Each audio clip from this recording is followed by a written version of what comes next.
How's it going, guys? Today I am going to be doing a little bit of trespassing in Ali's territory and just talking about a common ailment that a lot of CrossFitters get. Hopefully Ali watches this video, picks it apart a little bit, and then comes back with version 2.0 where she makes it a little bit more technical and hopefully even adds to the helpfulness. So a lot of athletes I work with over time experience a lot of discomfort directly below this kneecap in this little space here.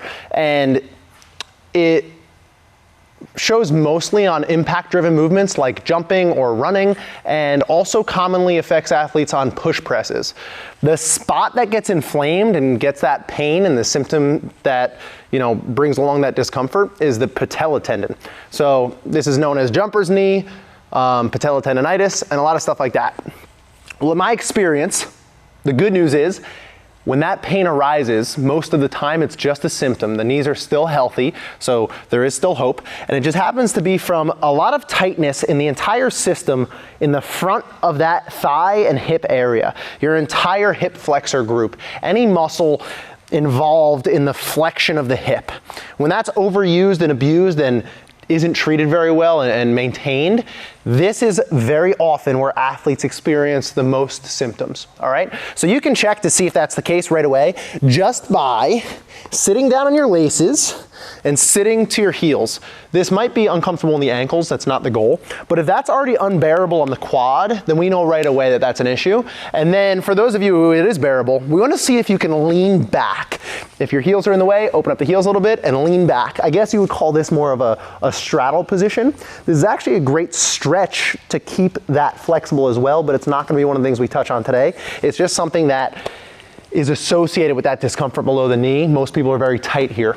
So today I'm going to show you 4 exercises that are going to help a lot, not only alleviate it, but to avoid it. So the more we can mobilize and stretch and smash and tenderize the muscles all from the hip to the knee in front of the body, hopefully, the less inflammation the body will carry in that area and those symptoms will start to go away. At the end of the day, the time it might take to get rid of that pain is however long it takes your body to flush out inflammation. The only thing that we can do is stop adding to the problem so that it goes away quicker. So the first thing we're gonna do is foam roll the quads. This is great before a workout, but it's most effective afterwards. Most of these things are things that you should be doing post-workout to make sure that the whole hip flexor group doesn't tighten up after you use it, okay? So when foam rolling the quads, you can get creative. Put your body weight into it. It's kind of like an active plank. Roll the entire length of the belly of the muscle. You can twist to the outside to hit more towards the outside. You can twist to the inside to hit more towards the inside. And my favorite is when you curl the knee to your butt, it almost reveals a lot more of that muscle and makes it way more tender. Now, this is not gonna be a follow along video. It's gonna be more of a tutorial. So that's gonna be something you do on your own time. I really don't think that you can foam roll too much. So if you do this before and after your workouts, and during your lunch break at work, and when you wake up in the morning before you go to bed, I don't think it's gonna be too much. But make sure that these quad muscles stay tender and don't tighten up on you too much. So every day after leg day, foam roll the heck out of them. I believe that needs no further explanation. So the first thing is foam roll the quads, keep them loose. The second thing is a couch stretch. This is super potent. I don't really know why it's called a couch stretch. Perhaps because you can do it on your couch. But all you need for this is a sturdy wall or surface like a couch, and I would use a broomstick, or lucky enough I have a PVC pipe. And what you're gonna do is you're gonna take the laces of your shoe, and we can all start with the right leg so that it's easy to communicate, but you're gonna take the laces of that right foot and put that flat against the wall. Now, depending on how tight you are, you're only gonna be able to get your knee so close to the wall. The more flexible you are, the closer your knee can get to the wall. But I'm telling you guys, this is a very potent stretch. So let's start with our knee about 12 inches from the wall, and we'll adjust accordingly. Once that knee is in position, and again, the foot is flat against the wall, if you can see me from this angle, your toe should be pointing towards the sky. What you're gonna do is prop that opposite foot up. In this case, that's the left foot. That left foot's gonna come up, and here comes the broomstick, and you're gonna sit up tall. That broomstick holds you upright. Now already, I do this frequently, and with my knee 12 inches from the wall, I already feel quite a big stretch in the front of that hip. For those of you who this stretch is too unbearable, move the knee further away. And for those of you who don't feel it yet, back the knee up closer to the wall. But what you can do, no matter where you are, is you can keep your butt tighter and make sure it's your hips that are going forward, not your belly. If your belly goes forward, it's not helping you, it's actually making your lower back a little bit vulnerable. So belly tight, hips go forward. I would stay in this stretch for anywhere from 30 to 90 seconds, and I would definitely do it post-workout, as well as just during your morning routine or daily routine. These muscles are so dense and so overused that it's not gonna be like a light switch. You're not gonna be able to fix it in one stretching routine. It's gonna have to be a daily continuous effort until the symptoms go away, and then you can reduce the amount of times you do it just for maintenance. But that's how you get into the right leg. We'll do the left leg together just in case anybody needs to see it again. The laces go against the wall, the knee goes down. If you have something soft to put your knee on, that's even better. Pop the other foot up, and then push the hips forward and lean back to intensify, all right? You should be somewhere between a 6 and a 7 if we were talking about discomfort on a scale of 1 to 10. Anything more than that is gonna be unbearable. You're never gonna do it. It's miserable. Your muscles are probably gonna seize up tighter because of it, and it's just too painful. Anything less than a 6, probably not effective and not worth your time. So our happy spot is between a 6 and a 7. You should be able to hold conversation, but know that you're getting something out of it, all right? That's the couch stretch, very important one. Make sure that you improve that over time. Now, the next thing is gonna be my hardest to explain. There's a muscle up inside your hips, which Ali will tell you more about, called your iliopsoas. If you Google it, make sure you know to spell psoas with a P.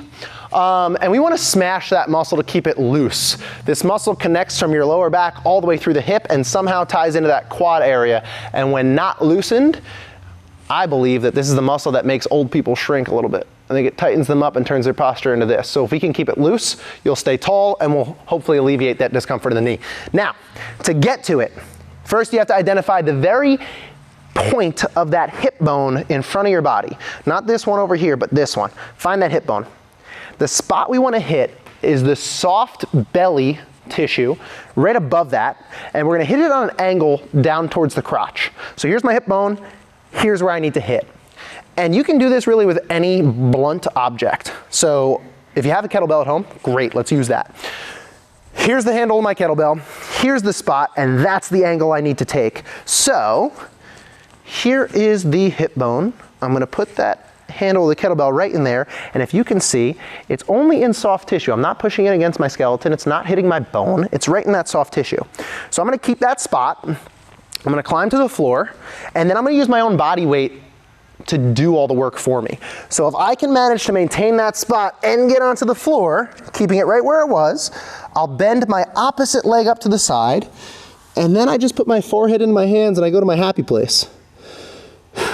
And this is such an awkward, terribly weird feeling movement because it presses onto your bladder a little bit. Nothing's gonna happen, don't worry, but it's very hard to turn your ab muscles off.